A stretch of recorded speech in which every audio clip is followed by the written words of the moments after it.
हरिपुर एक बड़ा ही हरा भरा और खूबसूरत सा गांव था, जहां लोगों के कच्चे पक्के छोटे छोटे मकान बने हुए थे और उन्हीं मकानों के बीच में एक जागीरदार की हवेली भी थी, जो कि बड़ी ही खूबसूरत और बड़ी आलीशान थी।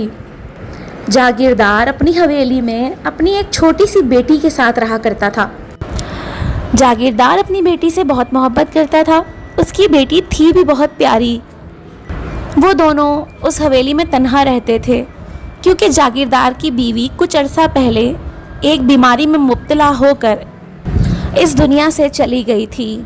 इसलिए अब वो दोनों तन्हा हो गए थे। एक दिन जागीरदार ने सोचा कि क्यों ना अपनी और अपनी बेटी की तन्हाई दूर करने के लिए दूसरी शादी कर ली जाए। उसने अपनी बेटी को बताया कि वो उसके लिए एक नई माँ लेकर आना चाहता है। बेटी, तुम्हारी माँ के जाने के बाद ये घर अब सूना सूना हो गया और अब हम दोनों तन्हा हो गए हैं। मुझे लगता है कि अब हमें इस तन्हाई को दूर करना चाहिए। मैं सोच रहा हूँ कि अब शादी कर लूँ और तुम्हारे लिए एक नई माँ ले आऊँ। बाबा, आप नई माँ लेकर मत आओ। नई माँ मुझसे प्यार नहीं करेगी। जागीरदार की बेटी अपने बाप को बहुत समझाती है, लेकिन वो उसकी एक नहीं मानता। वो फैसला कर चुका था कि अब वो शादी कर लेगा और फिर एक दिन वो एक नई औरत को ब्याह कर हवेली में ले आता है। जागीरदार को शायद इस बात का इल्म नहीं था, लेकिन उसकी नई बीवी एक बहुत बड़ी जादूगरनी थी, जो जादू जानती थी और जादू से अपना कोई भी काम आसानी से करवा लिया करती थी। उसके पास जादू का एक बहुत बड़ा सा शीशा था, जिसमें खड़े होकर रोज़ाना वो अपना चेहरा देखा करती थी। वो रोज़ाना शीशे से पूछा करती थी कि बता शीशे, इस दुनिया में सबसे ज़्यादा खूबसूरत कौन है? और शीशा उसे जवाब देता था कि बेशक इस दुनिया में सबसे खूबसूरत आप ही हैं। और वो अपनी तारीफ़ सुनकर बेहद खुश हुआ करती थी। बता शीशे, इस दुनिया में सबसे ज्यादा खूबसूरत कौन है? बेगम साहिबा, बिलाशुबा इस दुनिया में सबसे ज्यादा हसीन और खूबसूरत आप ही हैं। वक्त के साथ साथ जागीरदार बूढ़ा हो गया और बीमार होकर इस दुनिया से चल बसा। औरत बहुत खुश थी, क्योंकि अब पूरी हवेली और सारी जायदाद पर सिर्फ उसी का कब्जा था।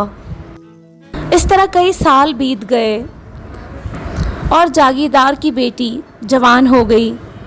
बिलाशुबा जागीरदार की बेटी अपनी जवानी में इंतहाई खूबसूरत थी और पूरे गांव में उस जैसा खूबसूरत कोई और न था। लेकिन जागीरदार की बीवी को ये बात बहुत ज़्यादा परेशान कर रही थी कि अब कोई दूसरा भी ऐसा है जो उसके हुस्न के मुकाबले में आकर खड़ा हो गया है। एक दिन जागीरदार की बीवी ने अपने जादुई शीशे से पूछा कि इस दुनिया में सबसे ज़्यादा खूबसूरत कौन है? तो शीशे का जवाब सुनकर वो हैरान हो गई। बता शीशे, इस दुनिया में सबसे ज्यादा खूबसूरत कौन है? बेगम साहिबा, बिलाशुबा आप इस दुनिया की सबसे खूबसूरत खातून थी, मगर अब आप खूबसूरत नहीं हैं, क्योंकि अब आपकी सौतेली बेटी नीलम जवान हो गई है और वो सबसे ज्यादा हसीन और खूबसूरत है, जिसका मुकाबला कोई नहीं कर सकता। और उसके हुस्न के सामने आपका हुस्न मांद पड़ गया है। जादुई शीशे की बात सुनकर औरत को बहुत ही गुस्सा आता है और वो सोचती है कि अब किसी भी तरह इस लड़की को घर से निकालना होगा। वो अपने 2 मुलाजिमों को बुलाती है और उन्हें हुक्म देती है कि इस लड़की को ले जाएं और जंगल में ले जाकर इसका कत्ल कर दें। मुलाजमीन नीलम को जंगल में छोड़ आते हैं, लेकिन चूंकि वो मुलाजमीन पुराने थे और वफादार थे, इसलिए वो नीलम को कत्ल नहीं करते, उसकी जान बख्श देते हैं। जान बख्शने पर नीलम उनकी शुक्रगुजार होती है। अब नीलम उस जंगल में तने तन्हा थी। उसे समझ नहीं आ रहा था कि वो कहाँ जाए और क्या करे और कहाँ जाकर पनाह ले। वो बहुत परेशान थी और दिल ही दिल में अल्लाह से दुआएं मांग रही थी। जंगल में चलते चलते अचानक से नीलम को एक छोटी सी झोंपड़ी नज़र आती है। नीलम सोचती है कि इस जंगल में इस झोंपड़ी के अलावा और कोई आसरा नहीं, क्यों ना मैं इस झोंपड़ी के अंदर चली जाऊं। क्या पता मुझे यहाँ रहने के लिए कोई जगह मिल जाए। यही सोचकर वो झोंपड़ी के अंदर दाखिल हो जाती है। वो झोंपड़ी लकड़ी की थी और अंदर से उसमें काफ़ी सारा सामान रखा था। ऐसा लगता था जैसे यहाँ कोई रहता हो। अभी नीलम सोच ही रही थी कि ये किसका घर हो सकता है कि इतनी देर में दरवाजे पर दस्तक होती है और दरवाज़ा खुलता है। दरवाज़ा खुलते के साथ ही अंदर चंद लोग दाखिल होते हैं। नीलम देखती है कि वो लोग बड़ी अजीब शक्लो सूरत के हैं। उनके कद भी छोटे थे और रंग भी काले थे। ऐसा मालूम देता था जैसे वो बोने हों। नीलम उन्हें देखकर एकदम से घबरा जाती है। ए लड़की, तुम कौन हो और हमारे घर में क्या कर रही हो? मेरा नाम नीलम है और मैं पास वाले गांव के जागीरदार की बेटी हूँ। मेरी सौतेली माँ बहुत जालिम है और उसने मुझे घर से बाहर निकाल दिया है। मेरे महल के मुलाजिम मुझे यहाँ छोड़कर चले गए और अब मेरे पास रहने के लिए कोई जगह नहीं है। क्या मैं आपके घर में पनाह ले सकती हूँ? मेरी मदद करें, मुझे घर से बाहर ना निकालें, वरना इस जंगल के जंगली जानवर मुझे खा जाएंगे। ठीक है लड़की, अगर यही बात है तो तुम यहाँ ठहर सकती हो, लेकिन तुम्हें हमारी कुछ शर्तें माननी होंगी। हम 5 भाई हैं और कोयले की कान में काम करते हैं। मैं सबसे बड़ा भाई हूँ और इस घर में मेरा ही हुक्म चलता है। जब हम घर में नहीं होते तो दरवाज़ा बंद करके रखते हैं और ये हमारा छोटा भाई घर में ही रहता है। तुम्हें इसके साथ घर में रहना होगा, घर का काम भी करना और इसका ख्याल भी रखना। नीलम उन बोनों की सारी शर्तें मान लेती है और उनके घर में रहना शुरू कर देती है और आहिस्ता आहिस्ता से उसे उस घर की आदत हो जाती है। वो उनके घर के काम भी करती है, उनके लिए खाना भी बनाती है और पूरा दिन उनके छोटे भाई का ख्याल भी रखती है। शाम को वो सब मिलकर खाना खाते हैं, ढेर सारी बातें करते हैं और इस तरह से बोने नीलम के आदी हो जाते हैं और उन्हें नीलम से मोहब्बत हो जाती है। सबसे छोटा वाला बोना नीलम से कहता है, अब तो हमारे साथ रहना, अब तुम कहीं भी नहीं जाना। हाँ छोटे, अब मैं कहीं भी नहीं जाऊंगी। मैं भी तुमसे बहुत प्यार करती हूँ, अब हमेशा तुम्हारे साथ ही रहूंगी। वहाँ हवेली में जागीरदार की बीवी बड़ी खुश थी कि उसने अपनी सौतेली बेटी को महल से निकालकर कत्ल कर दिया है और अब उसकी खूबसूरती का कोई भी मुकाबला नहीं कर सकता। वो फिर से शीशे के सामने जाके खड़ी होती है और उससे पूछती है कि दुनिया में सबसे ज़्यादा खूबसूरत कौन है? शीशा जवाब देता है, बेगम साहिबा, आप इस दुनिया की खूबसूरत खातून थी, लेकिन आपकी सौतेली बेटी नीलम आज भी जिंदा है और अपनी खूबसूरती में बहुत मशहूर है। वो जंगल के एक कोने में एक छोटी सी झोंपड़ी में रह रही है। शायद आपको इस बात का इल्म नहीं है, लेकिन मैंने अपने जादू से पता लगाया है। वो जादूगरनी सुनकर परेशान हो जाती है कि मुलाजमीन को हुक्म देने के बावजूद भी आज भी वो लड़की जिंदा है। उसे बहुत गुस्सा आता है और वो सोचती है कि चाहे कुछ भी करना पड़े, किसी भी कीमत पर, लेकिन मैं उसकी जान लेकर ही छोड़ूंगी। यही सोचकर वो एक फकीरनी का रूप धारती है और हाथ में रंग बिरंगी चूड़ियाँ ले लेती है और चूड़ी बेचने वाली फकीरनी बनकर जंगल में जाती है और जोर जोर से सदा लगाती है, चूड़ी ले लो, रंग बिरंगी चूड़ी, कांच की प्यारी प्यारी चूड़ियाँ, लाल हरी नीली पीली चूड़ियाँ, चूड़ी ले लो। कांच की प्यारी प्यारी रंग बिरंगी चूड़ियाँ देखकर नीलम का दिल बड़ा खुश होता है और वो चाहती है कि मैं भी चूड़ियाँ खरीद लूँ। जादूगरनी देखती है कि नीलम खिड़की पे खड़े होकर चूड़ियाँ देख रही है।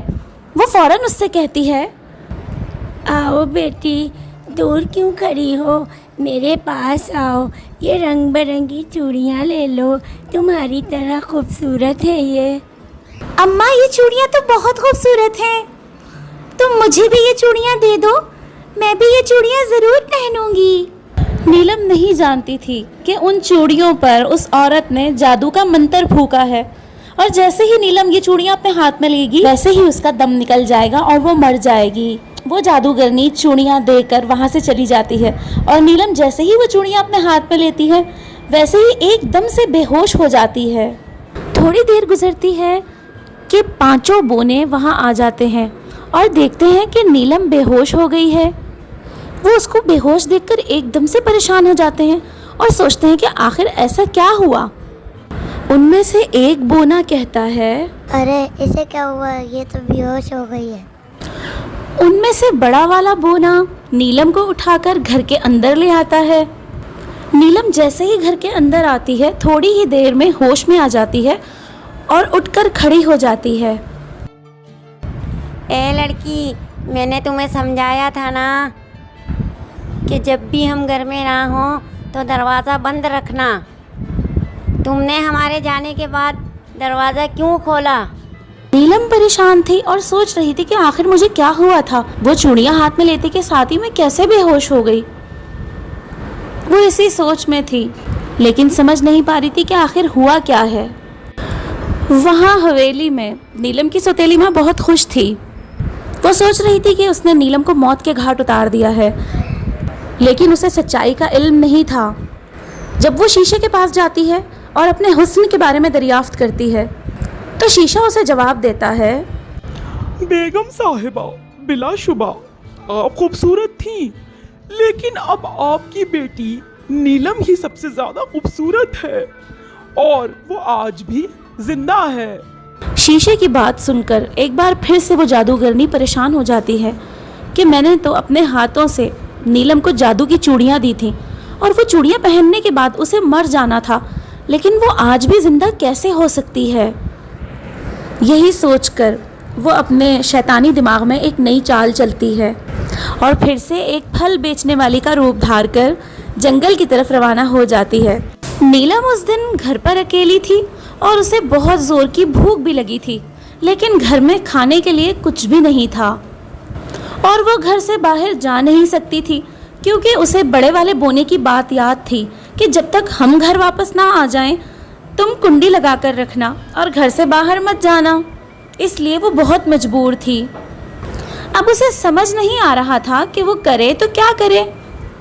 वहाँ जादूगरनी सेब बेचने के लिए निकल पड़ती है और जंगल में घूमकर आवाज़ लगाती है, सेब ले लो, मज़े मज़े के सेब, मीठे मीठे सेब, लाल लाल सेब ले लो, मज़े मज़े के सेब ले लो। नीलम जैसे ही आवाज़ सुनती है कि कोई सेब बेचने के लिए आया है तो उसकी भूख ताज़ा हो जाती है और वो घर की खिड़की पर आकर खड़ी हो जाती है। अरे बेटी, दूर खड़ी क्या देख रही है? तुझे भूख लगी है ना? आजा मेरे पास और ये लाल रंग का सेब खा ले। नीलम बाहर आ जाती है और जादूगरनी से एक लाल रंग का सेब ले लेती है। जादूगरनी सेब देकर वापस चली जाती है। नीलम बहुत खुश थी कि अब वो सेब खाएगी और उसकी भूख मिट जाएगी, लेकिन वो ये नहीं जानती थी कि उस सेब में जादू था और जैसे ही वो सेब खाएगी वैसे ही वो दम तोड़ देगी और मर जाएगी। नीलम सेब खाना शुरू करती है और थोड़ी ही देर में सेब के असर से वो बेहोश हो जाती है और नीलम का दम निकल जाता है। थोड़ी देर में बोने वहाँ आ जाते हैं और देखते हैं कि नीलम अपनी जान से चली गई है। उन्हें बहुत अफसोस होता है। वो दिल ही दिल में रोते हैं, अफसोस करते हैं और सोचते हैं कि काश हम नीलम को तन्हा छोड़कर ना जाते तो आज नीलम अपनी जान से ना जाती। खैर, अब क्या हो सकता था। बोने वहाँ बैठकर नीलम के मरने का अफसोस कर रहे थे कि अचानक वहाँ से किसी मुल्क के शहज़ादे का गुज़र हुआ। शहज़ादा जब देखता है कि इतनी खूबसूरत लड़की बेहोश पड़ी है और बाकी के लोग उसके मरने पर अफसोस कर रहे हैं, तो वो करीब जाकर पूछता है कि आखिर माजरा क्या है। बोने शहज़ादे को बताते हैं कि इस लड़की ने जहरीला सेब खा लिया है जिसकी वजह से इसकी मौत वाक़या हो गई है। शहज़ादा अफसोस करता है, ओह, मुझे ये जानकर बहुत अफसोस हुआ। ये लड़की तो बहुत ही हसीन है। मैं तो ऐसे देखते के साथ ही अपने होशो हवास खो बैठा हूँ। लेकिन अब क्या हो सकता है? ओ मेरे खुदा, ये तो अब इस दुनिया में नहीं रही। लेकिन अगर आप लोगों की इजाज़त हो तो मैं इस लड़की को अपने साथ ले जाना चाहता हूँ। शहजादा नीलम को अपने साथ ले जाने पर बज़िद था, जबकि बोने सोच रहे थे कि आखिर ये लड़की को अपने साथ क्यों ले जाना चाहता है, जबकि वो तो अब इस दुनिया में भी नहीं रही। कुछ देर बहस करने के बाद आखिरकार बोने शहजादे की बात मान लेते हैं और उसे नीलम को ले जाने की इजाज़त दे देते हैं। शहजादा नीलम को अपने हाथों पर उठा लेता है और जाने के लिए वापस पलटता है। जाते जाते वो एक पत्थर से टकराता है और नीलम उसके हाथों से गिरकर ज़मीन पर आ जाती है। जैसे ही नीलम ज़मीन पर आती है, उसके हलक से सेब का एक टुकड़ा बाहर आता है और वो जहरीला सेब नीलम के पेट से निकल के बाहर आ जाता है। जैसे ही वो सेब बाहर आता है, नीलम होश में आ जाती है और उठकर खड़ी हो जाती है। शहजादा और बोने नीलम को देखकर बहुत खुश हो जाते हैं कि वो एक बार फिर से ठीक हो गई है। शहजादा नीलम से अपनी मोहब्बत का इजहार करता है और उसे अपनी शहजादी बना लेता है और वो दोनों हमेशा हमेशा के लिए एक हो जाते हैं। शहजादा नीलम को जंगल से दूर अपने महल में ले जाता है। बोने भी नीलम के लिए बहुत खुश थे कि उसे अपने ख्वाबों का शहजादा मिल गया है। दोस्तों, देखा आपने कि हमारी कहानी का अंजाम कितना खूबसूरत हुआ। नीलम ने अल्लाह पर भरोसा किया और अल्लाह ने उसे इनाम में इतना अच्छा जीवन साथी दे दिया।